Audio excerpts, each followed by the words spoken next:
Affaire Tennessee 1250C MR1 État de l'Indiana contre Taylor Meyer. Monsieur Meyer est présent, ainsi que Monsieur Bateau, Sutherland, Moll et Goodner pour l'État. Le 29 janvier, le jury a déclaré l'accusé coupable de meurtre. Le tribunal a demandé un rapport présententiel et fixé la date du prononcé de la peine. Depuis, le rapport présententiel a été déposé au tribunal. Monsieur Bateau, l'avez-vous examiné? Oui. Votre honneur, y a-t-il des modifications ou des amendements? Non, monsieur. Monsieur Moll, y a-t-il des modifications ou des amendements dans ce PSI? Non. Votre honneur. L'État a-t-il des témoins? Oui, votre honneur, nous en avons 6. D'accord. L'État de l'Indiana appelle Derek Hughes.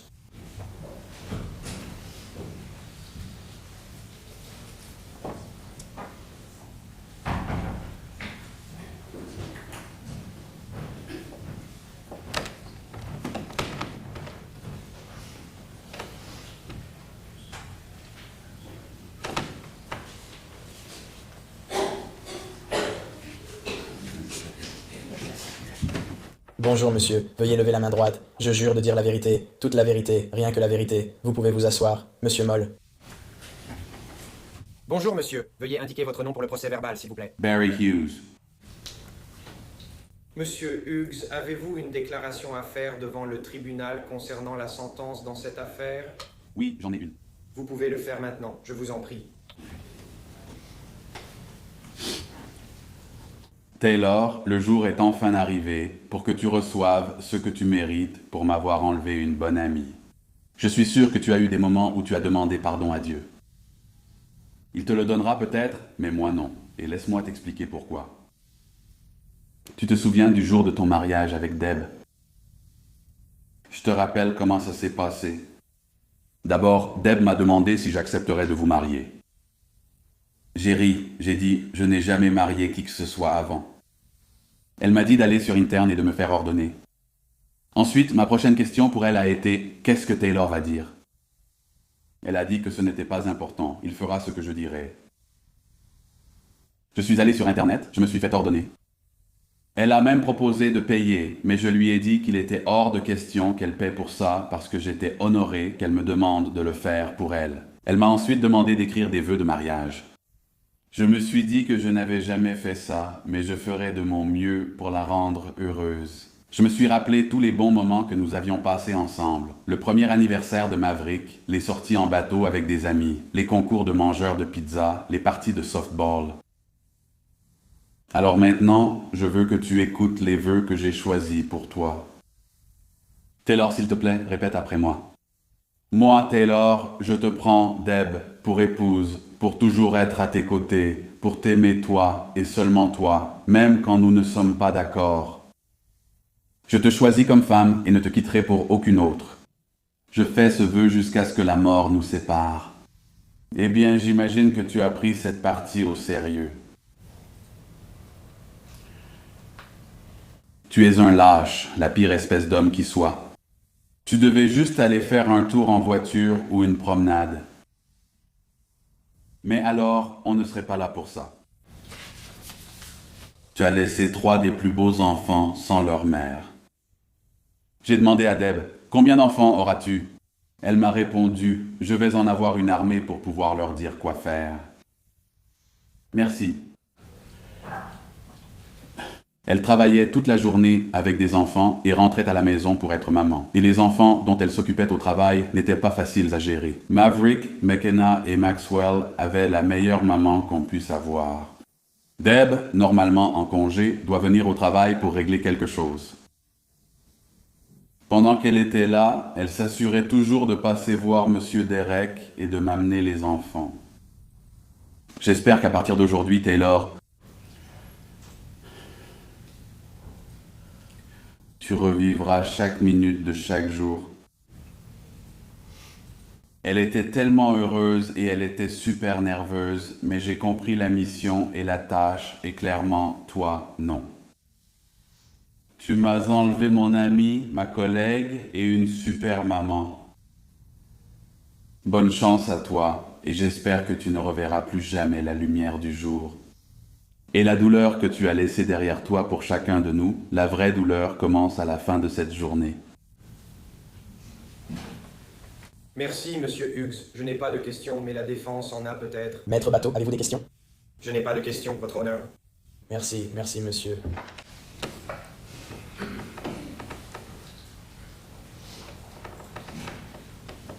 L'État de l'Indiana appelle Sarah Pierce.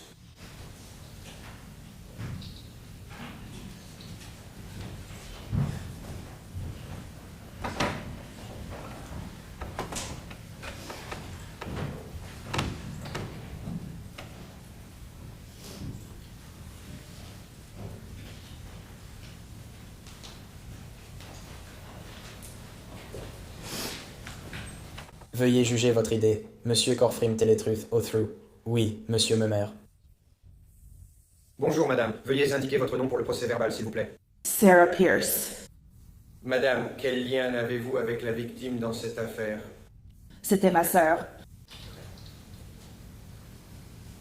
Souhaitez-vous faire une déclaration devant le tribunal ce matin avant la prononciation de la peine? Oui. Pourriez-vous la faire maintenant, s'il vous plaît? Je suis Sarah, la sœur cadette de Déborah. Déborah était plus qu'une victime dans cette affaire. Elle était ma sœur et aussi ma meilleure amie. Déborah était une personne qui était toujours là quand on avait besoin d'elle. Elle était drôle et te faisait toujours rire. Elle adorait être mère et était une maman extraordinaire. Elle était une infirmière exceptionnelle qui prenait soin de ses patients. L'un de mes souvenirs préférés que je garderai toujours près de mon cœur, c'est quand elle m'a appris à conduire.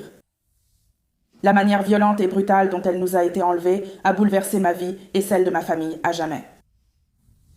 Depuis sa mort, ma vie a changé de façon inimaginable. Je suis extrêmement traumatisée. Je lutte simplement contre une dépression sévère et de l'anxiété. J'ai beaucoup de mal à dormir la nuit, et quand j'y arrive enfin, je fais des cauchemars. Je revis cette nuit horrible chaque nuit. Perdre ma fille a été la perte la plus traumatisante que j'ai jamais vécue dans ma vie. Je me réveille à 4h30 en panique, car c'est à ce moment que j'ai appris son assassinat. Notre famille doit désormais affronter chaque jour les fêtes et occasions spéciales sans elle. Notre famille doit désormais faire le deuil de sa perte pour toujours. Nous ne nous sentons plus entiers. Je n'ai eu que 11 552 jours avec ma sœur, alors que j'aurais dû passer le reste de ma vie avec elle. Je veux que le tribunal se souvienne que la vie de ma sœur comptait et que son absence nous affecte et se fait sentir chaque jour. Déborah comptait. Elle était très aimée. Son absence restera irremplaçable. Merci, monsieur Pierce. Je n'ai pas d'autres questions. Monsieur Patel, des questions? Oui, j'en ai. Madame, En essayant de faire venir des témoins aujourd'hui, des personnes nous ont rapporté avoir reçu des appels téléphoniques de la famille. Est-ce vrai? Je ne sais rien à ce sujet. Quelqu'un, dans l'une des lettres adressées au juge, a signalé qu'il était très préoccupé par son derrière. Je n'en sais rien. Merci, Pascal. Monsieur Molly. Non, votre honneur. Merci, madame.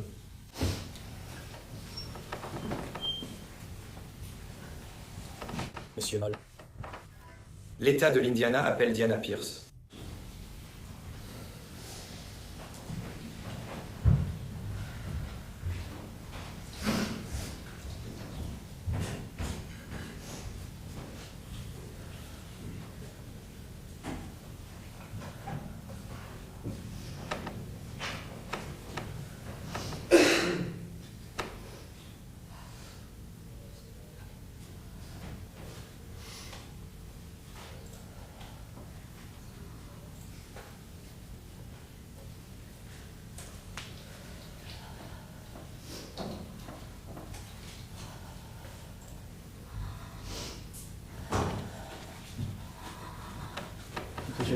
Vous devez venir dire la vérité.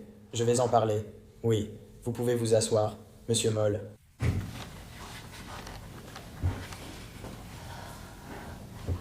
Bonjour, madame. Veuillez indiquer votre nom, s'il vous plaît. Diana Pierce. Quel est votre lien avec la victime dans cette affaire? C'était ma fille. Madame, voulez-vous faire une déclaration au tribunal concernant la peine? Oui. Vous pouvez le faire maintenant. Je veux que tu me regardes pendant que je lis ceci et que tu ne sois pas lâche. Je remercie le tribunal de m'avoir permis de m'exprimer aujourd'hui. Je suis Diana Pierce, la mère de Deborah. Je vais commencer par dire que ce jour-là, tu m'as arraché le cœur. Tu as assassiné ma fille bien-aimée. Tu l'as arrachée à moi et à sa famille. Ma vie ne sera plus jamais la même. Tu as enlevé la personne la plus merveilleuse que Dieu ait jamais mise sur cette terre. Elle faisait tout son possible pour aider ceux qui en avaient besoin et ne demandait jamais d'aide. C'était une fille et une sœur extraordinaires. Tante, amie, infirmière et surtout une mère.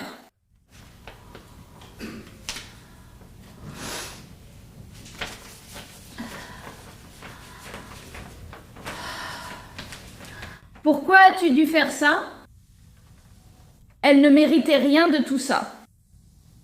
Il n'existe aucune punition qu'il pourrait infliger qui pourrait un jour réparer ce qu'on a perdu.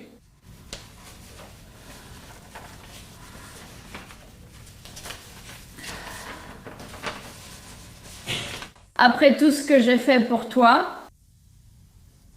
en te traitant comme mon propre fils, nous avons tous fait des efforts parce que Déborah t'aimait. Si tu avais eu la moindre idée, ou si j'avais eu la moindre idée que tu aurais pu commettre un acte aussi odieux envers elle, j'aurais tout fait pour t'empêcher de faire du mal à ma fille bien-aimée. Tu ne mérites pas de vivre, ni de respirer l'air pur. Tu ne mérites que la douleur que tu as infligée à ma fille.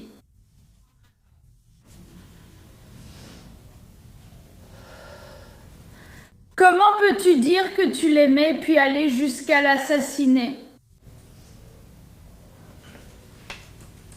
Tu aurais pu t'arrêter à n'importe quel moment avant de la tuer. Tu aurais pu appeler le 911 et lui venir en aide. Alors elle serait encore ici avec nous?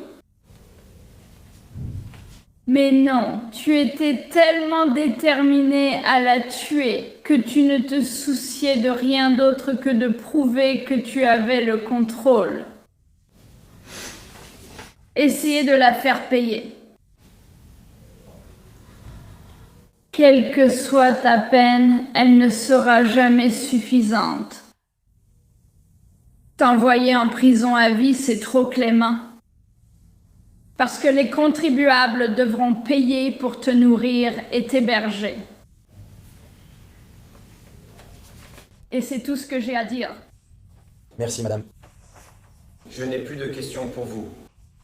Merci, monsieur Patel. Madame, savez-vous s'il y a eu des contacts avec d'éventuels témoins de la défense, des contacts provenant de numéros suspects? Faire quoi? Savez-vous si quelqu'un a pris contact avec d'éventuels témoins de la défense? Vous dites de ne pas témoigner? Non, je ne le dis pas. Je ne réponds pas aux appels, je ne sais pas. Merci, madame. Merci.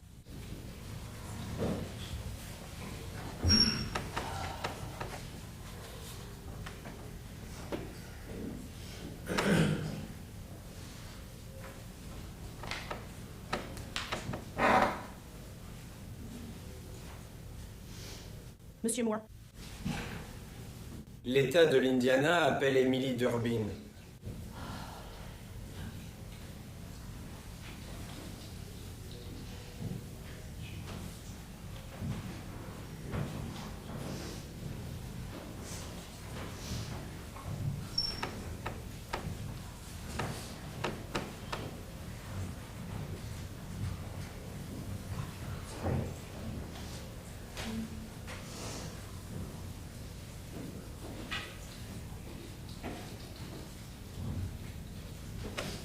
Bonjour, madame. Veuillez lever la main. Vous jurez de dire la vérité? Oui, monsieur. Monsieur Moore. Emily Durbin. Madame, vous avez déjà témoigné au procès, mais pour le compte rendu d'aujourd'hui, pouvez-vous dire comment vous connaissez la victime? C'est ma meilleure amie. Voulez-vous faire une déclaration aujourd'hui au sujet de la peine? Absolument. Veuillez le faire maintenant. Bonjour, je m'appelle Émilie Durbin. Déborah, que j'appelais Deb, est et était ma meilleure amie et ma confidente. Nous faisions tout ensemble. Nous allions au zoo, à la bibliothèque, à l'épicerie, chez le médecin. Nous avons traversé la vie ensemble, entre les accouchements, les mariages, les déménagements à travers plusieurs États, les vacances, tout. Je ne veux pas faire perdre de temps à qui que ce soit ici, car je sais que l'enquêteur de la commission de libération conditionnelle, le procureur de la défense et le juge Carafa ont déjà reçu la version écrite de ma déclaration d'impact en tant que victime, mais il y a des choses qui doivent être abordées en audience publique. Je voudrais d'abord dire que l'accusé, Taylor Mayer, n'est rien d'autre qu'un déchet humain et un gaspillage de nos impôts pour le maintenir en vie en prison. Il mérite la pire punition que la terre puisse offrir. Lorsqu'il rencontrera notre Créateur, il connaîtra le véritable enfer. Son passé criminel n'a peut-être pas été évoqué au procès, mais je veux dire que cela compte et explique pourquoi il est un tel déchet humain aujourd'hui. Il s'est déjà introduit chez un homme avec un couteau, la même arme qu'il a choisie pour tuer Deb, avec l'intention de tuer cet homme. Pourquoi? Car cet homme avait alors une liaison avec la petite amie de Taylor. N'oublions pas qu'il conduisait avec un permis suspendu, car les lois ne s'appliquent pas à Taylor, jusqu'à ce qu'elles s'appliquent, n'est-ce pas, Taylor? Juge Carafa, il a eu sa seconde chance avec ses cours de gestion de la colère, ce qui a coûté la vie à ma meilleure amie au lieu de la sauver.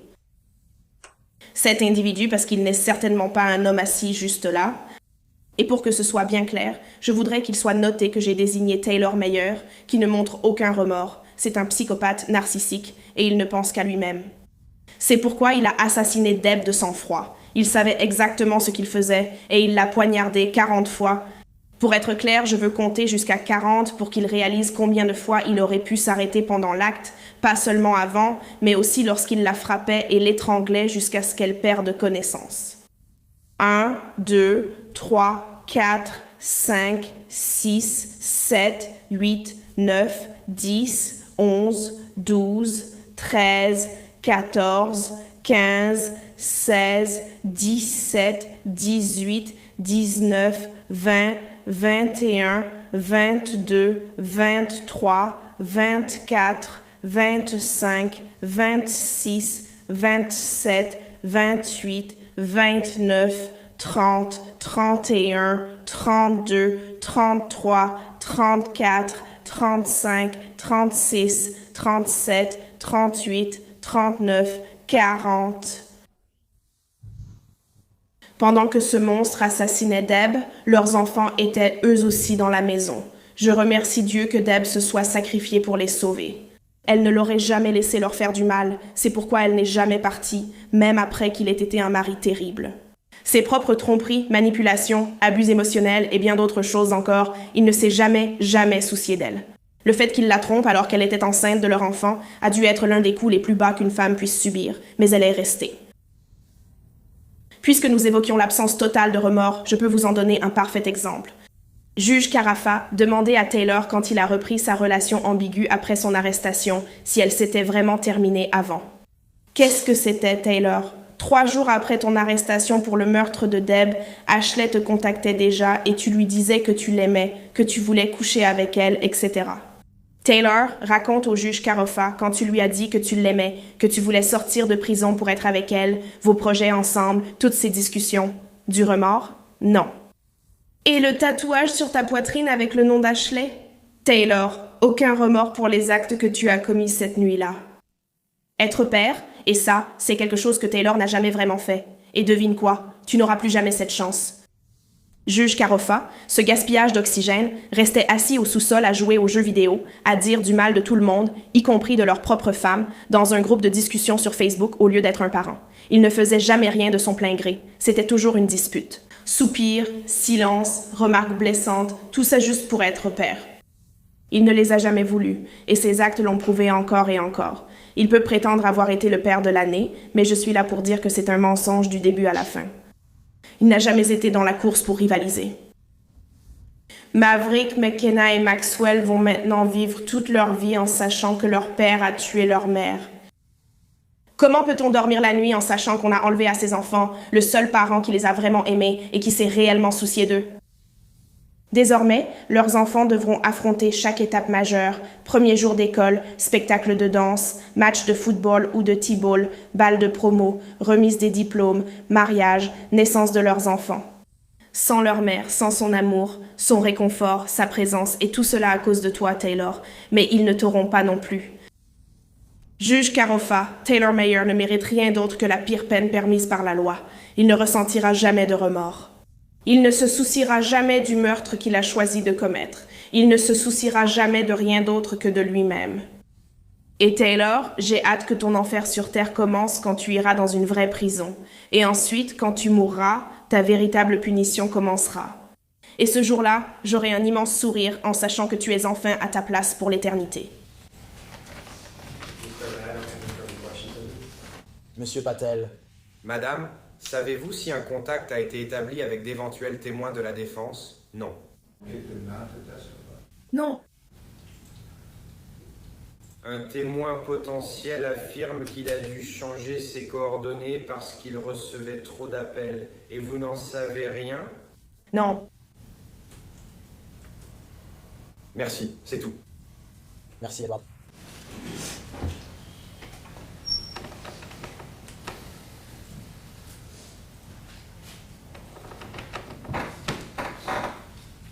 L'État de l'Indiana appelle Albert Zorn.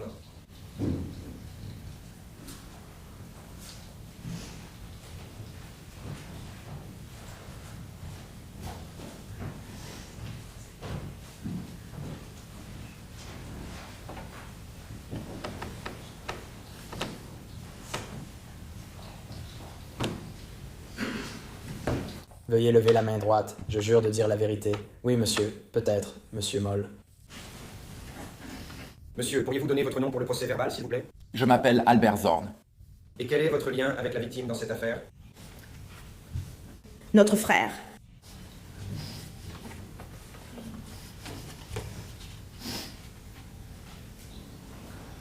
Y a-t-il une déclaration que vous souhaitez faire devant le tribunal ce matin?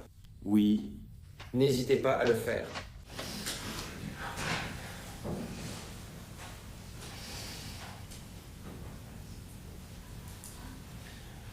Aucun mot ne peut vraiment décrire les émotions que notre famille a vécues au cours des 427 derniers jours.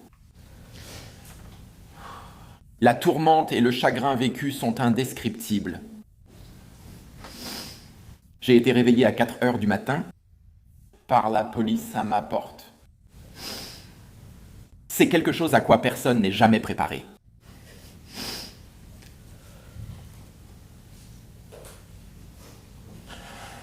J'ai alors dû réveiller toute ma famille et me précipiter au commissariat pour y recevoir la nouvelle la plus horrible. Il n'y avait pas le temps de faire son deuil, pas le temps d'encaisser, pas le temps de réfléchir. À ce moment-là, il y avait 3 enfants qui avaient soudainement besoin de réconfort dans un monde bouleversé. C'étaient vos enfants.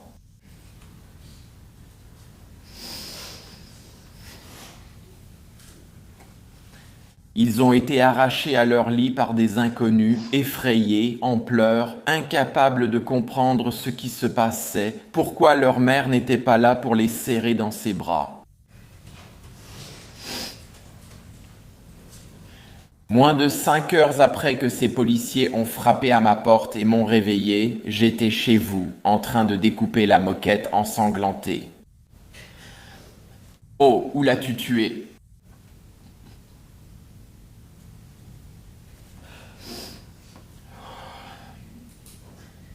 La famille n'a jamais eu de valeur à tes yeux. Ces enfants n'ont jamais eu de valeur à tes yeux. Et maintenant, Missy et moi devons ramasser les morceaux de leur vie brisée. Nous passerons des années à essayer de leur montrer que le monde n'est pas défini par le mal qui les a emportés. Ils ne connaîtront jamais ton nom. Ils ne se souviendront jamais de ton visage. Tu as volé la personne la plus importante de leur vie pour des raisons aussi égoïstes que cruelles. Tu lui as dit un jour que tu étais plus fort qu'elle. C'est ce que tu lui as dit pendant que tu la tuais. Ça n'a jamais été vrai. Elle était plus forte que toi et au fond de toi, tu le savais. Voilà pourquoi tu as dû lui porter 40 coups de couteau pour la tuer, sinon elle se serait relevée. Le monde doit savoir que ce n'est pas la première fois que tu as tenté de commettre un acte violent. Le monde devrait savoir que tu as trahi sa confiance bien avant ça. Et par la suite, tenter de salir son nom pour te défendre n'était pas seulement malhonnête, mais en disait long sur ton caractère et ta lâcheté. Le seul réconfort que j'ai maintenant, c'est de savoir que ces enfants n'auront plus jamais à te craindre. À partir d'aujourd'hui, ils seront élevés à son image, avec sa force, sa gentillesse et son amour pour les guider. Ils porteront son nom de famille et ils ne seront plus jamais accablés par le vôtre. Merci, monsieur Philippe. Je n'ai plus de questions. Monsieur Potato, des questions? Monsieur, savez-vous quelque chose au sujet du contact avec les témoins de la défense? Aucune idée. À un moment donné, avez-vous reçu des preuves de la part des gardiens de prison et du bureau du shérif? Non, monsieur. Ils ne vous ont envoyé aucune église? Pas une seule.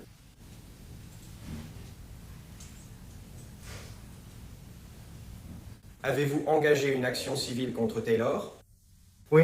Vous souvenez-vous d'avoir fourni des copies de ces lettres? Bien sûr. Je veux juste m'assurer, car vous êtes sous serment. Oh, absolument. Vous avez reçu du courrier de la prison? Non. Monsieur, où les avez-vous eus, celles jointes dans l'affaire civile? Elles m'ont été fournies par mes avocats. Mais je veux m'assurer que vous n'avez jamais rien reçu directement de la prison. Pas une seule fois. Merci, je le pense aussi. Monsieur Malt, l'État de l'Indiana appelle Susan Cole.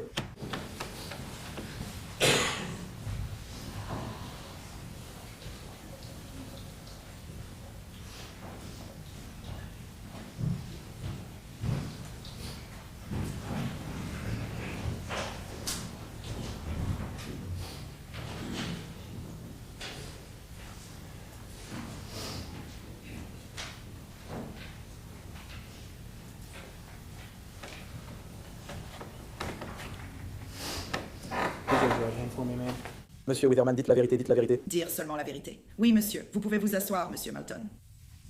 Et pourriez-vous déclarer votre nom pour le procès verbal, s'il vous plaît? Susanna Cole. Quel est votre lien avec la victime dans cette affaire? C'était ma sœur. Voulez-vous faire une déclaration au tribunal aujourd'hui? Oui, monsieur. N'hésitez pas à le faire.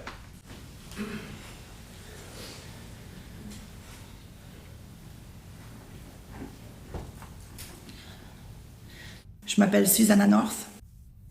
Je suis la sœur aînée de Deborah. Deborah était... Une phrase que je n'aurais jamais imaginé prononcer aussitôt dans ma vie. Deborah était une personne gentille et altruiste.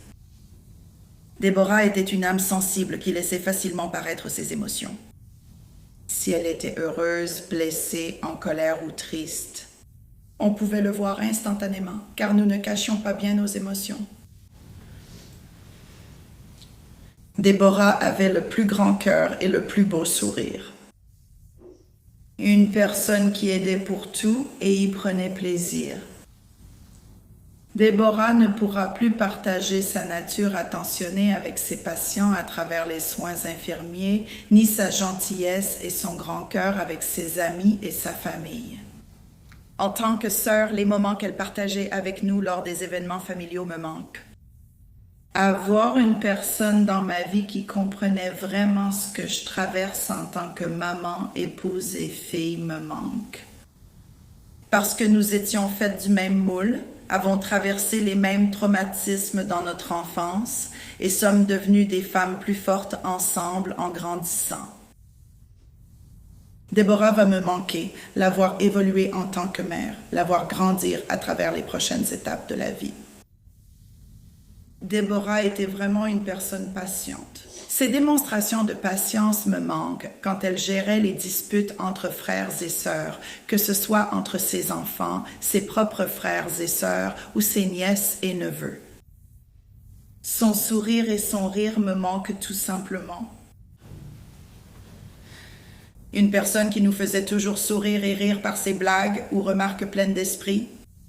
Le rire de Déborah était contagieux, remplissant la pièce de lumière et d'amour. Elle me manque. Pouvoir encore l'appeler me manque. Et ses petites nouvelles à l'improviste me manquent aussi. Déborah était unique en son genre et personne ne pourra jamais la remplacer. J'aime ma sœur et sa présence me manque chaque jour. Je déteste parler d'elle au passé.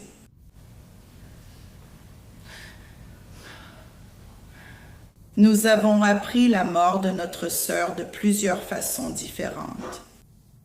Une fois, c'est Taylor Mayer qui me l'a annoncé par texto. Je me souviens avoir vu le message et m'être dit « Quelle drôle de chose à dire ». À moitié endormie, je ne comprenais pas pourquoi Debbie aurait envoyé ça.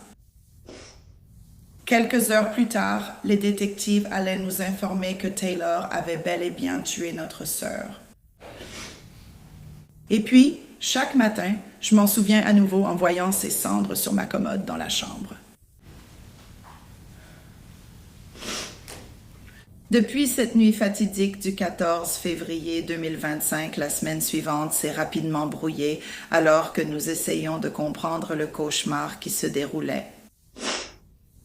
Rentrer à la maison pour annoncer à mes filles que leur tante avait été assassinée par M. Mayer a été la chose la plus difficile de tout ce qui a suivi. Voir la douleur et la confusion dans leurs yeux alors qu'elles essayaient de comprendre ce que je leur disais. Je leur disais seulement « Qu'est-ce que c'est ?» Ça n'a pas de sens. Je n'avais aucune réponse à leurs questions. Tout ce que je leur racontais ressemblait à quelque chose sorti d'une série policière à la télévision. Au fil de la semaine, notre famille s'est rassemblée autour de ma sœur et nous avons pris des décisions que nous n'aurions jamais imaginé devoir prendre. Crémation ou enterrement, cercueil ouvert ou fermé, écrire sa nécrologie, rédiger des mots pour sa cérémonie. Pour que vous compreniez l'impact émotionnel du meurtre de ma sœur, je vais décrire un rêve que j'ai fait 10 à 12 mois avant sa mort. Pour moi, faire un rêve est quelque chose de rare. Si je rêve, je ne m'en souviens pas au réveil. Mais ce rêve était différent. Pour décrire le rêve, je cherchais une chemise dans un grand magasin. Je me souviens que c'était une situation étrange parce qu'avec moi, dans différentes parties du magasin, il y avait ma mère, ma fille aînée et la fille de mon frère. C'était étrange car je fais rarement du shopping accompagné et je cherchais activement une chemise ou un haut. J'étais au téléphone avec quelqu'un qui m'aidait à choisir quel genre de haut acheter. J'ai trouvé un pull et je l'ai enfilé par-dessus mes vêtements, là, au milieu du grand magasin. Je me suis mise devant un miroir accroché à une colonne de la zone. Mon visage était rouge comme si j'avais pleuré. Le pull n'était pas ma couleur. C'était un violet lavande. Je me souviens d'avoir eu chaud et m'être sentie à l'étroit dans ce haut, alors je l'ai enlevé et j'ai dit à la personne au téléphone que j'avais ce qu'il nous fallait, puis je suis partie. C'est tout ce dont je me souvenais du rêve. Mais ce qui est venu ensuite à mon réveil, c'était ce sentiment immense et insupportable de tristesse, comme un poids énorme sur ma poitrine. Ce matin-là, en me réveillant, je n'arrivais pas à me débarrasser de la sensation du rêve. C'était si réel, mais tellement déroutant parce que rien n'avait de sens. La tâche de trouver un haut, faire du shopping avec des gens, parler au téléphone en faisant les magasins, c'était comme un présage de quelque chose à venir. Je suis restée avec ces sentiments dans ce rêve quelques heures avant de contacter mes frères et sœurs un par un pour m'assurer qu'ils allaient bien. Tous étaient en retard, mais je n'arrivais pas à m'en défaire. Quelque chose de mauvais allait arriver. J'avais cette envie d'essayer de comprendre ce que ce rêve voulait me dire. L'étrangeté de tout cela ressemblait à un mystère à résoudre. Avec le temps, ce sentiment a fini par s'estomper, mais il restait toujours en arrière-plan. Bourbon and Beyond 24 approche et j'ai des billets pour mon anniversaire. Alors j'ai demandé à Deb de m'accompagner pendant quelques jours. Elle accepte avec plaisir et je suis aussi heureuse car on a rarement l'occasion de se voir juste toutes les deux.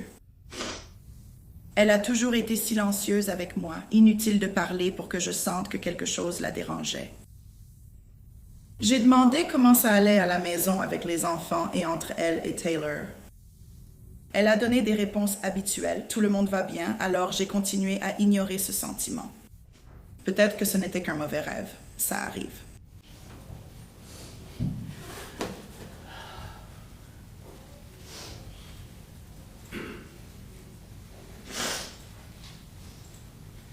Je ne le savais pas à ce moment-là, mais je revivrais ce rêve dans les moindres détails. Notamment le fait de parcourir le grand magasin avec Émilie au téléphone et la moitié de ma famille à mes côtés, cherchant frénétiquement un haut pour Déborah. La semaine qui a suivi le meurtre de ma sœur, on m'a confié la tâche de choisir les vêtements dans lesquels elle serait habillée pour la veillée funèbre au salon funéraire. Habituellement, lorsqu'une personne est enterrée, la famille peut choisir les vêtements pour leurs proches. Il n'y a pas de contrainte particulière pour la présentation du corps. Comme l'a expliqué la directrice des pompes funèbres, l'état du corps imposait de cacher les ecchymoses autour du cou. Et il y avait les coupures sur sa poitrine et ses bras, ainsi que des ecchymoses sur tout le haut de son torse. Je me souviens d'avoir été tellement en colère et frustrée en essayant de trouver quelque chose qui serait joli, qui reflèterait le style de ma sœur, mais qui servirait aussi à couvrir tous les dégâts infligés lors de ses derniers instants en vie. C'était une tâche incroyablement difficile, mais c'était à moi de l'accomplir. À ce moment-là, trouver la chemise que j'avais vue en rêve dans la réalité, je savais que j'avais échoué à résoudre le mystère. Il était trop tard. La grande sœur, celle qui résout les problèmes, avait échoué à protéger ma sœur. Chaque jour, je vis avec la culpabilité de ne pas avoir pu résoudre ce rêve qui lui aurait sauvé la vie. Je vis avec la culpabilité d'avoir finalement rejeté l'avertissement comme n'étant qu'un simple rêve.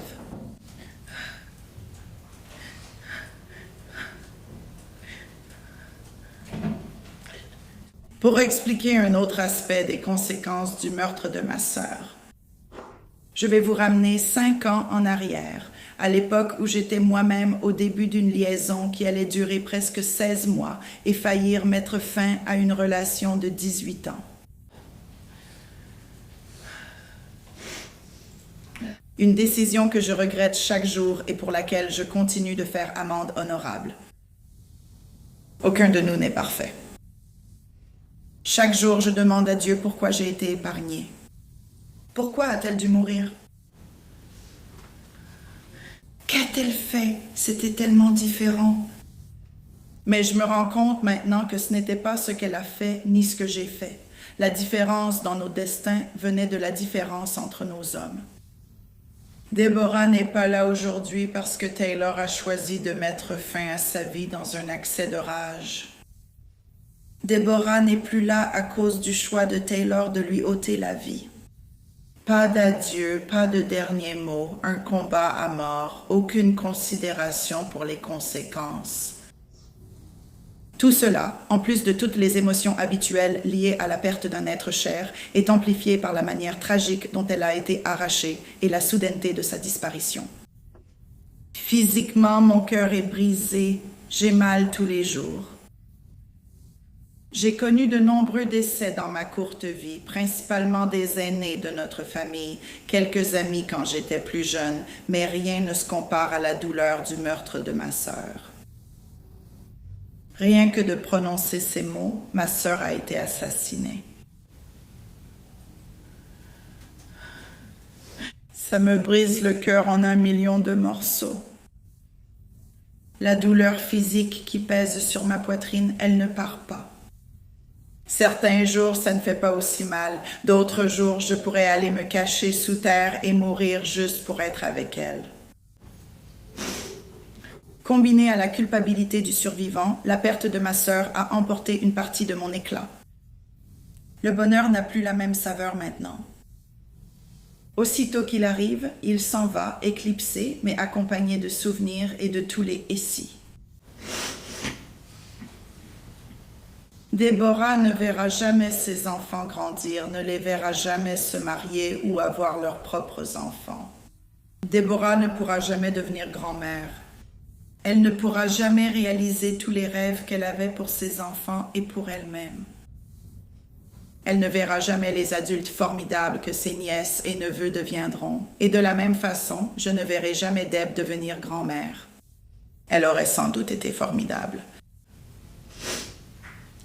Devenir maman a été l'une des expériences les plus marquantes et des plus grandes réussites de Déborah. Déborah a eu du mal à tomber enceinte et à mener sa grossesse à terme. Il a fallu à Deb beaucoup de recherches, de visites chez le médecin et d'examens pour comprendre ce qui allait fonctionner. Finalement, elle a dû prendre toutes les vitamines nécessaires sous leur forme la plus basique pour que son corps puisse les absorber. Elle ne pouvait pas prendre de vitamines prénatales génériques comme tout le monde. Tout cela pour dire qu'elle a fait de devenir maman son travail à plein temps. Lorsqu'elle a finalement réussi, elle a fait du maintien d'un mode de vie sain une priorité, allaitant exclusivement ses 3 enfants. Déborah a réorganisé son emploi du temps pour que les enfants puissent rester à la maison pendant la semaine au lieu d'aller à la crèche, et elle a choisi de travailler le week-end en faisant passer ses enfants avant tout. Elle a coordonné l'orthophonie, les rendez-vous entre enfants, les visites chez le médecin, planifié et cuisiné les dîners familiaux. Elle a mis tout son cœur et toute son énergie dans ses enfants. Que sa passion d'être mère ait été si violemment blessée par les actes de M. Meyer ne peut rester impunie. Pour que nos enfants soient privés de l'amour inconditionnel de leur mère, la loi doit pleinement sanctionner ces actes. Avant d'être maman, Déborah était l'une des meilleures tantes pour mes filles. En perdant Deb, ma fille aînée a perdu l'une de ses meilleures amies. Ma fille trouvait en Deb une seconde maman, quelqu'un à qui elle pouvait se confier, quelqu'un pour lui rappeler que sa mère veut simplement ce qu'il y a de mieux pour elle. Déborah emmenait ma fille aînée faire du shopping, organisait des sorties, des soirées pyjama, elle créait des liens et passait du temps ensemble. Ma fille cadette n'aura jamais l'occasion de créer ce lien et a maintenant du mal à comprendre comment quelqu'un qui disait aimer Deb autant a pu faire quelque chose d'aussi grave. Il n'y a pas une seule personne dans notre famille qui n'ait pas été traumatisée par les actes de M. Meyer. Et je n'écris pas cette déclaration dans l'espoir qu'un jour M. Meyer puisse ressentir du remords, car il a clairement montré qu'il en avait. Il savait ce qu'il faisait. Ses actes et paroles montraient qu'il considérait les biens de Déborah comme les siens. À travers ses actes et ses paroles, nous savons qu'il a abandonné ses vœux de mariage bien avant Déborah. En tant que famille de Déborah, nous savons qu'elle lui a donné de nombreuses occasions de corriger son comportement et de devenir le père et le mari qu'il avait promis d'être. Ça me brise le cœur que tout au long de leur mariage, et même lors de sa dernière nuit sur cette terre, elle ait été vraiment seule. Faire vivre une famille est incroyablement difficile quand les 2 conjoints ne s'y investissent pas pleinement. Les mots de M. Meyer au tribunal, « Tu n'auras plus à nous porter seuls dorénavant ». Faire tenir un mariage quand les 2 conjoints ne s'y investissent pas est impossible. Certains hommes ne comprennent pas un aspect fondamental chez les femmes. Les femmes recherchent des interactions humaines normales entre adultes, une stimulation intellectuelle, une connexion et des expériences partagées. C'est ce qui forme la base de nos relations. Et quand on est mère de jeunes enfants, cette interaction et cette connexion deviennent une bouée de sauvetage et une pause face à la lourde charge que l'on porte. Au début des relations, c'est facile parce que chacun a du temps pour ses amis, ses propres loisirs, l'un pour l'autre, et les responsabilités de base. Quand les enfants entrent en jeu, quelqu'un doit porter le poids des responsabilités. Debbie était seule et s'est débattue pendant presque tout leur bref mariage. Il n'a rien fait pour la soutenir, rien pour lui montrer un véritable amour ou même la traiter avec le respect que la femme et la mère de ses enfants méritent. Quand Deb n'a plus été capable de continuer à jongler avec tout ça, j'avais déjà bien assez à gérer plus de choses que ce que nous pouvons même mentionner. Elle a décidé de donner au mariage le même investissement qu'il y mettait, lui faisant goûter à sa propre médecine. Ça ne lui a pas plu et il l'a tuée.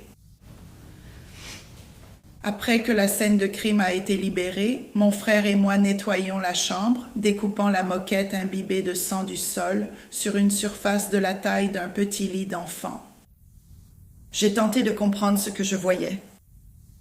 Quand M. Meyer a dit qu'il n'y avait plus de retour en arrière, il aurait pu s'arrêter à tout moment. Elle lui a donné de nombreuses occasions d'arrêter ce qu'il faisait, lui a rappelé de penser à qui il allait vraiment affecter et de simplement arrêter. Ce qui fait le plus mal, c'est que 3 semaines plus tôt, elle lui a sauvé la vie et l'a empêché de mettre fin à ses jours. Cela aurait pu être une affaire d'agression. Tout le monde aurait été marqué, mais nous aurions guéri et nous devrons encore le faire. Elle lui a sauvé la vie et il a pris la sienne. En y repensant, en tant que grande sœur, j'aurais aimé voir les signes et aider. Je ne sais même pas ce que j'aurais fait. Je regrette de ne pas avoir pu, d'une manière ou d'une autre, arrêter ce cauchemar, même si je sais que cela dépassait mon contrôle. J'ai bêtement cru que tout allait bien quand elle me répondait sans conviction. Et peut-être qu'elle a bien supporté tout ça pendant un moment parce que nous sommes des femmes fortes qui ne demandent vraiment pas grand-chose. Nous ne saurons jamais pourquoi elle ne nous a pas dit ce qui se passait. La procureure l'a bien résumé. Tout a toujours tourné autour de M. Meyer, des débuts de leurs problèmes conjugaux jusqu'à leur dernière nuit, et cela finit maintenant par un procès. Un procès où, au final, le résultat n'a pas changé. Mais dans ce processus, vous avez gaspillé des milliers de dollars qui auraient pu être mieux utilisés. Être témoin de l'égoïsme de M. Meyer tout au long de ce procès, traînant le nom de Déborah dans la boue pour tenter de justifier ce qu'il a fait, montre qu'il n'assumera jamais vraiment la responsabilité de ses actes. En conséquence, le tribunal devrait tenir M. Meyer responsable et lui infliger la peine maximale autorisée. Merci. Merci, mademoiselle Lord. Je n'ai pas d'autres questions. Aucune question pour ce témoin. Merci, madame. Monsieur Moll.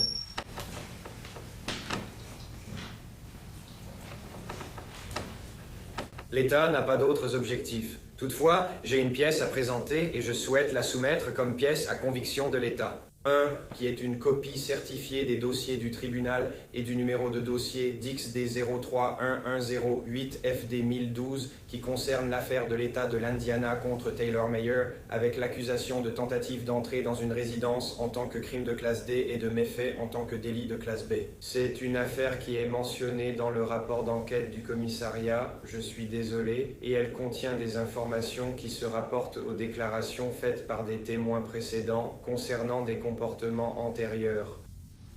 Y a-t-il une objection? Monsieur le juge. En raison de la nature de l'audience, je comprends que cela sera admis. Mais je demanderai à la Cour la permission de soulever des objections concernant certaines parties du contenu dont je parlerai à la Cour lors de ma plaidoirie finale. Monsieur Moll. Monsieur, cela devrait être admis maintenant, mais j'ai demandé à la Cour de m'autoriser à contester certaines parties pendant mon exposé. La Cour va enregistrer et admettre l'élément numéro 1 de l'État et faire droit à la demande de Monsieur Pateau. Et votre honneur, puis-je garder? Ils ne le feront pas.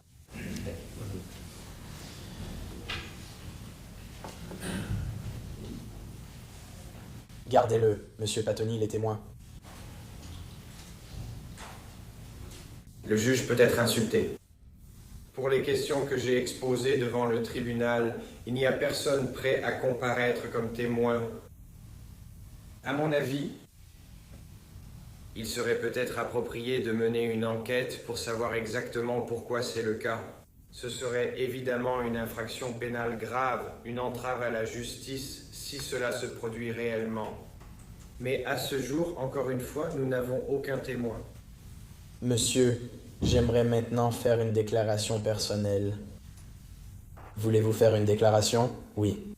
Monsieur Meyer, veuillez lever la main droite pour moi. Vous jurez de dire la vérité, toute la vérité, rien que la vérité. Peut-être encore une fois. Oui.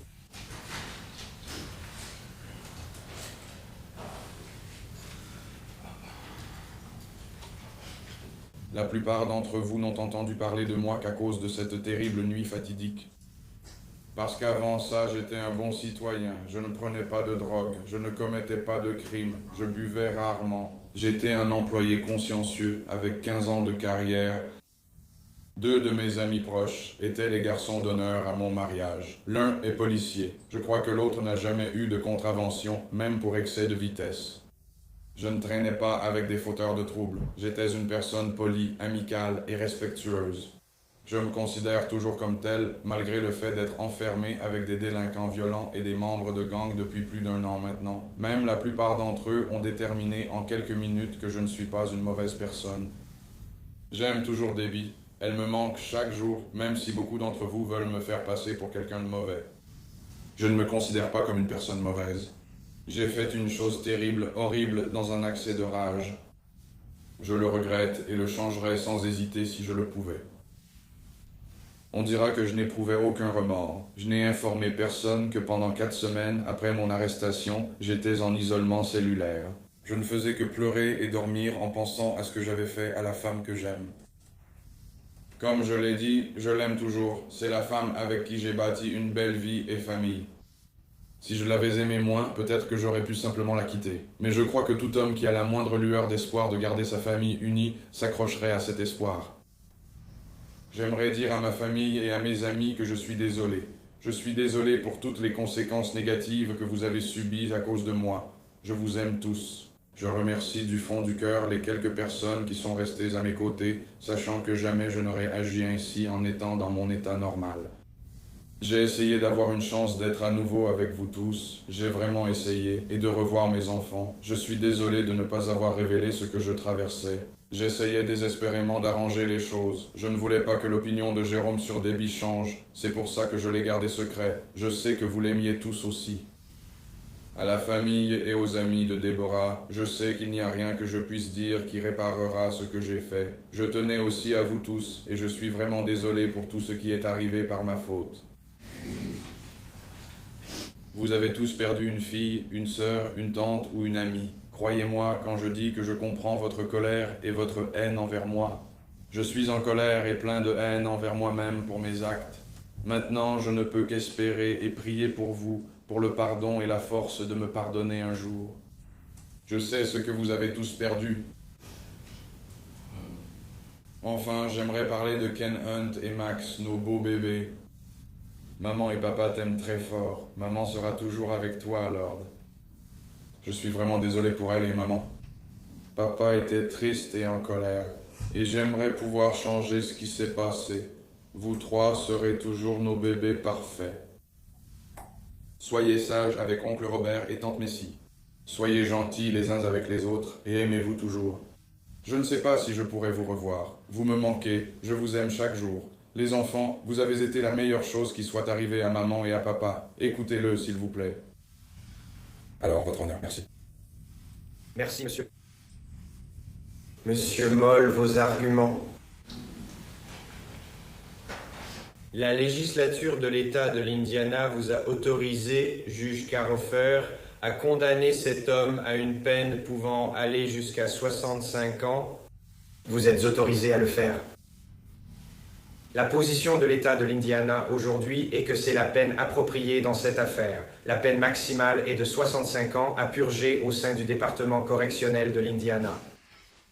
Selon la loi, le tribunal peut examiner les circonstances aggravantes et atténuantes qui sont contenues dans le code de l'Indiana 353817.1. L'un des facteurs aggravants présents ici est le numéro 1, à savoir que le préjudice, la blessure, la perte ou les dommages subis par la victime d'une infraction étaient importants et supérieurs aux éléments nécessaires pour prouver la commission de l'infraction. C'est certainement un facteur aggravant qui est présent ici, comme en témoignent les blessures qu'elle a subies et qui ont été établies par les preuves présentées lors du procès. C'est un facteur aggravant que vous pouvez retenir dans une ordonnance de condamnation. Un autre facteur aggravant qui est présent en vertu de ce texte de loi est le paragraphe 4. La personne a commis un crime violent et a normalement commis l'infraction en présence ou à portée d'ouïe d'une personne. L'individu avait moins de 18 ans au moment des faits et la personne n'était pas la victime. Il est clair que ce meurtre, survenu dans cette maison avec ses enfants à proximité, correspond à ce facteur aggravant prévu par la loi. Donc il y en a deux. Un autre facteur aggravant que j'ai demandé au tribunal de prendre en compte est le fait qu'il y a eu une arrestation antérieure pour crime, comme indiqué dans le rapport d'enquête préalable au prononcé de la peine. Et j'ai admis cette pièce à conviction qui contient la déclaration sous serment établissant les motifs probables dans l'affaire. Et l'une des choses auxquelles les témoins ont fait référence est le fait qu'il a déjà menacé de tuer quelqu'un. Et la déclaration qu'il a faite aux agents figure dans cet affidavit. Les faits de base sont qu'il est allé chez son meilleur ami parce qu'il pensait que ce dernier avait une relation avec sa petite amie. Cela s'est produit le 24 août 2011 à Sellersburg et il essayait de forcer une porte pour entrer. Le propriétaire est sorti et l'a arrêté. La police est intervenue et il a dit, Monsieur Meyer a dit, qu'il avait essayé de faire sortir Cody pour se battre et le suspect m'a déclaré qu'il ne sortirait pas parce qu'il était quelque chose. Alors j'ai frappé la porte avec mon épaule et j'essayais de la défoncer pour pouvoir entrer et le battre à mort. Plus tard dans le rapport, après un certain temps et lorsqu'ils l'ont de nouveau interrogé, il est revenu sur ses propos et a dit « Je dois juste le tabasser et non le tuer ». Mais sa première déclaration à la police était « Je suis là pour défoncer cette porte et le battre à mort ». Et donc, c'était un précédent où il exprimait clairement son intention de commettre un homicide, de tuer quelqu'un d'autre.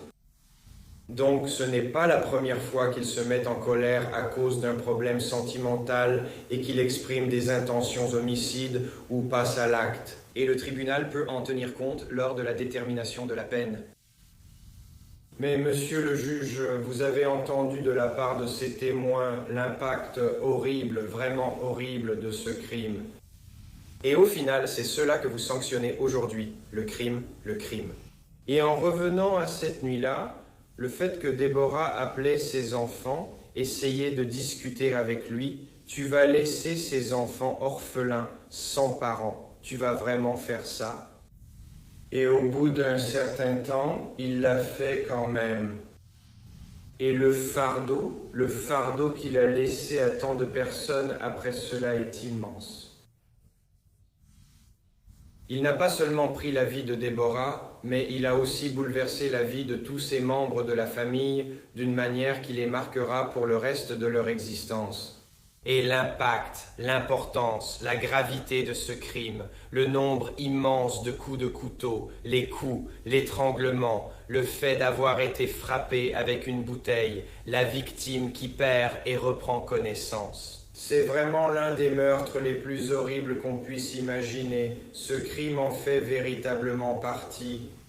Et à cause de l'horreur de cela, à cause de la souffrance prolongée de cette victime, à cause de l'action intentionnelle d'avoir privé ces petits-enfants de leurs parents alors qu'il y avait le temps d'y réfléchir. C'est un crime qui mérite la peine maximale. Et il n'y a tout simplement aucune raison au monde pour que ce tribunal s'oppose à une peine inférieure à 65 ans dans cette affaire. Et c'est la demande de l'État. Merci, Votre Honneur. Merci, Monsieur Moffat. Monsieur Bateau. Merci, Votre Honneur. Pour dire une évidence, il s'agit d'une procédure judiciaire régie par certaines procédures et certaines règles qui nous sont données concernant ce qu'est une audience de détermination de la peine. Le procureur a soutenu devant vous que la peine maximale est la seule chose qui satisfera la justice dans cette affaire. Bien sûr, cela est réservé au pire des pires, c'est la peine maximale. Il n'est pas difficile d'imaginer des facteurs qui auraient pu rendre cette affaire encore pire. Je ne pense pas que ce soit le pire des pires, mais je dois vraiment commencer par reconnaître les témoignages qui ont été présentés ici. Les témoignages étaient très déchirants. Je pense que nous l'avons tous ressenti. En retirant Déborah de ce monde, M. Meyer a enlevé une partie du monde entier qui ne pourra jamais être comblée à nouveau. Il n'y a rien de positif à dire sur ce que M. Meyer a fait. Absolument rien de positif. C'est horrible. Absolument horrible. Et il est ici aujourd'hui pour se soumettre à la justice et recevoir sa punition. Mais comme l'a souligné M. Moll, nous avons une loi qui nous indique les éléments à prendre en compte, même si cette liste n'est pas exhaustive, pour déterminer une peine. Vous savez, pour le meilleur ou pour le pire, l'un des éléments qui n'y figure pas, ce sont les sentiments forts de la famille. La raison à cela, c'est qu'il y a longtemps, nous avons pris une décision collective en tant que société. Qu'en Indiana, comme le stipule la Constitution de l'Indiana, la justice sera fondée sur la réhabilitation et non sur la justice vindicative. Et c'est bien sûr pour cela que, lors des procédures judiciaires, un membre de la famille ne peut pas faire partie du jury lorsqu'un autre membre de la famille est blessé. Cela nous paraît logique et nous pensons tous que c'est juste et que ce serait mal autrement. Ce serait trop difficile. Il serait trop difficile d'être impartial avec un tel parti pris. Donc, la loi dit que vous devez prendre en compte des facteurs objectifs et que le poids accordé aux souhaits des personnes proches du défunt ne compte pratiquement pas. J'attire l'attention du tribunal là-dessus parce que c'est déchirant. Personne ne pourra jamais assez présenter ses excuses à la famille. Jamais assez sur le fond, ni assez longtemps. Ce n'est pas possible. Et vraiment, ce qui se passe ici, j'espère que cela aide à guérir. Mais c'est quelque chose qui devra être traité en dehors des procédures judiciaires. Cela prendra probablement très très longtemps, peut-être même jamais. Donc, ce que le tribunal doit examiner, ce sont les facteurs atténuants prévus par la loi. Maintenant, je veux aborder le rapport qui vous a été remis par l'État. L'État a mis en avant les passages qui semblent vraiment défavorables à M. Meyer. Oh, on dirait qu'il a menacé de tuer quelqu'un d'autre dans le cadre de la situation domestique. La personne avait une liaison avec sa femme, et donc M. Meyer fait des déclarations selon lesquelles il voulait le tuer. Mais je veux souligner certaines choses. Monsieur le juge, vous êtes un praticien chevronné, tout comme Monsieur Moll, et vous comprenez les affaires. Maintenant, la première chose que nous comprenons à partir de ce qui, pour moi, ressemble à une affaire de tentative de meurtre, une affaire grave, c'est qu'elle a été qualifiée d'intrusion dans une résidence. Maintenant, ce que nous savons à partir de cela, ayant un excellent bureau du procureur dans le comté de Clark, dans l'Indiana, dirigé par un procureur exceptionnel, c'est qu'ils ne prennent pas les affaires criminelles à la légère. Quelqu'un dans ce bureau a jugé que ce n'était pas une tentative de meurtre, même si c'est ce que les faits laissent entendre. Ceci est une intrusion dans une habitation, donc quelqu'un dans ce bureau a pris la décision de dire « Hey, ce n'est pas si grave que ça ». Alors je demanderai au tribunal de prendre officiellement connaissance du CCS dans cette affaire qui est Dix CO 3108 FD 1012, à cause de la façon dont cela a été résolu. Maintenant, concernant cette tentative de meurtre, la façon dont cela a été résolu, c'est que l'affaire a été mise en attente, laissée de côté pendant un moment, puis complètement rejetée. Maintenant, cela tenait à une appréciation réaliste des faits. Le fait qu'une information apparaisse dans une affidavit établissant la cause probable ne la rend pas vraie. Ce ne sont que des allégations. Ces allégations n'ont jamais été vérifiées. Pourquoi je dis ça? Parce qu'il n'y a jamais eu de procès. Je n'ai pas vu d'audience probatoire, même si je ne cherchais pas cela à l'époque, mais je n'en ai pas remarqué, donc les allégations n'ont jamais été vérifiées. De plus, tout le document est du oui-dire. Maintenant, je sais, il s'agit ici de fixer sa peine. L'État ne manquera pas de rappeler devant le tribunal, à juste titre, que le oui-dire est recevable lors d'une audience de condamnation ici. Cela n'est pas recevable lors des violations de probation ou situations similaires. Les audiences de cautionnement. Mais cela ne veut pas dire que les preuves peuvent être admises n'importe comment, bien sûr. L'absence de règles de preuve n'autorise pas l'admission de preuves comme des planches Ouija ou similaires.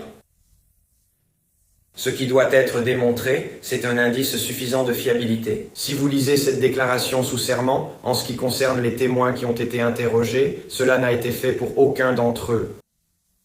Rien de tout cela, juste, je connaissais la personne, je la savais fiable et crédible. Cette personne m'a donné des informations par le passé et ces informations se sont toujours révélées exactes. Donc c'est admis comme élément de preuve et le tribunal peut en tenir compte, mais la valeur devrait être nulle. Honnêtement, nous devrions nous fier au jugement professionnel du bureau du procureur dans cette affaire. Cette affaire est une TUA et nous allons la classer sans suite. Je suggère que cela reflète les faits réels, pas nécessairement la cause probable à laquelle je pense. Donc, la raison pour laquelle j'ai commencé à en parler, c'est évidemment en vertu de la loi décidée par M. Moll 353 817,1, le tribunal peut prendre en considération les antécédents criminels. En plus de cela, les informations reconnues par l'État à l'audience. Il n'y a aucune activité criminelle. Eh bien, Monsieur Meyer dit que cela semble être vrai. Il ne traînait pas avec un criminel. Il n'était pas toxicomane. Il ne faisait rien de mal. Qu'il soit susceptible ou non de répondre favorablement à une probation ou à une peine d'emprisonnement de courte durée. Eh bien, vous savez, l'une des choses que la Cour suprême a imposées à ce tribunal, c'est que vous devez prendre en compte l'IRAS. Il s'agit d'un rapport professionnel préparé par des personnes formées et expérimentées pour indiquer quel est le risque que présente cet homme. Il est très faible, ce que toute sa vie confirme encore une fois. Il n'a pas d'activité criminelle. Le caractère et l'attitude l'indiquent, j'y reviendrai, mais cela montre qu'il réagirait favorablement à une mesure de probation et à une courte peine d'emprisonnement. Vous savez, la jurisprudence considère cela en fonction du fait que quelqu'un y ait déjà été soumis ou non. Si quelqu'un a déjà été placé sous probation ou a purgé une courte peine de prison, on sait comment il y a réagi d'après son dossier, mais ce n'est pas le cas ici. L'État n'a pas mentionné ce facteur atténuant et l'État n'a aucune preuve qui indiquerait qu'il n'existe pas. Je voudrais souligner que dans cette affaire, monsieur le juge, je vous demanderai de tenir compte pour la détermination de la peine des éléments de preuve produits au procès. Merci d'en avoir pris acte. Merci. Monsieur Meyer était l'une des personnes les plus coopératives que j'ai connues avec la police. Il a fait tout ce que la police a demandé, y compris donner plusieurs dépositions. Le tribunal a entendu ces déclarations. Il n'a pas été difficile avec la police. Il a été élevé, comme beaucoup d'entre nous, à croire que la police est composée de bonnes personnes et qu'on doit coopérer avec elle. Il n'a pas tenté de s'échapper. Il n'a jamais résisté à la police. Il a coopéré à tous les niveaux. Il n'a certainement pas été une personne difficile ici et il n'a pas été une personne difficile en prison.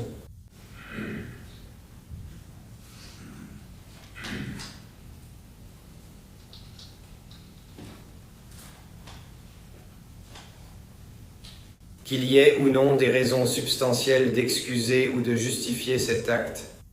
Parce que nous sommes ici, nous comprenons que son état émotionnel à ce moment-là ne constituait pas un moyen de défense. Mais cela ne veut pas dire que ce n'est pas un facteur atténuant. À cet égard, ce facteur doit être pris en compte, ainsi que la question de savoir si le crime résulte de circonstances plus susceptibles de se reproduire. Le tribunal a entendu des preuves approfondies sur ce qui s'est passé dans cette affaire, la détresse mentale que M. Meyer traversait et comment cela semblait s'intensifier au fil de la soirée. Je ne pense pas que l'un d'entre nous croit vraiment que cela se serait produit si les faits ne s'étaient pas alignés exactement comme ils l'ont fait, provoquant cette crise émotionnelle extrême où il a explosé. En ce qui concerne les facteurs atténuants non statutaires, je demanderai à la Cour de prendre en compte l'effondrement émotionnel et les circonstances atténuantes liées à la santé mentale. Nous savons qu'il avait antécédents de traitement psychiatrique dans la mesure où il est documenté qu'il a souffert d'une dépression sévère. Il a déjà fait une tentative de suicide et on lui a prescrit un médicament psychotrope pendant qu'il était en prison. Cela signifie simplement que ces problèmes peuvent être traités. Ce n'est pas un cas où le tribunal peut dire « Eh bien, il y aura une dangerosité future à cause de son état mental ». La prison fournit un traitement, leur médecin a dit que cela peut être traité avec des médicaments.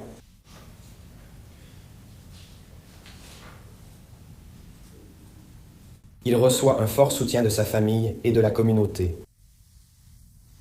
Le tribunal peut lire les lettres qui ont dû être présentées comme confidentielles parce que les gens craignaient d'éventuelles représailles. Il a une solide éthique de travail. Il est loyal, généreux, soutient toujours les autres et a toujours été considéré comme fiable et compatissant. Son parcours professionnel le prouve, 15 ans dans un même emploi, ce qui est exceptionnel. Donc, dans ce cas,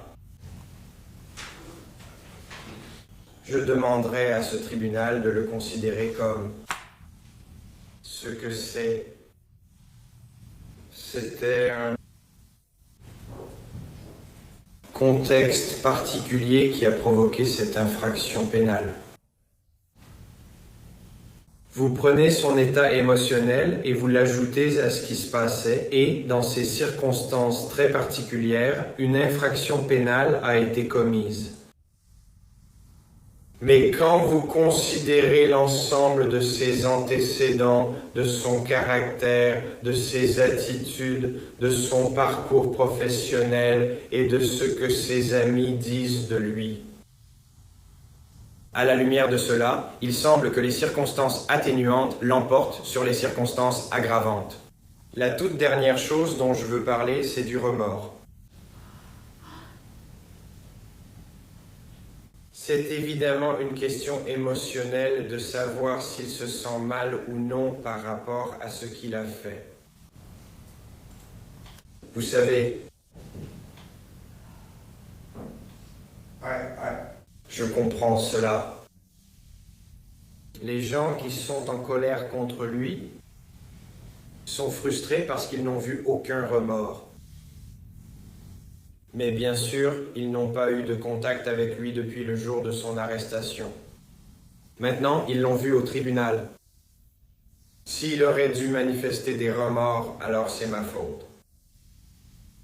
Je lui ai dit pendant le procès de ne pas réagir à ce qui se passait. Je lui ai dit de ne pas parler. Et donc, l'occasion d'exprimer des remords dans cette salle d'audience ouverte est de mon fait, pas du sien.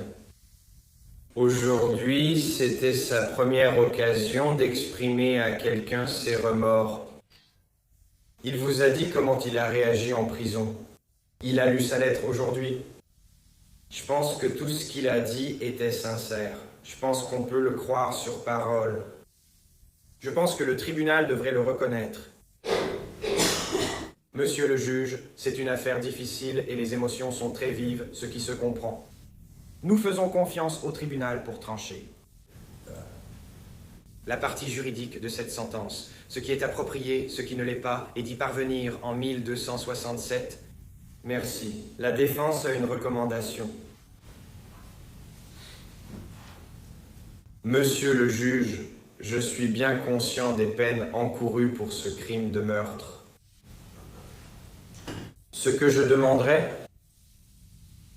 c'est une peine conforme aux exigences de la loi. Cependant, je demanderais qu'il n'y ait qu'une courte période d'incarcération effective.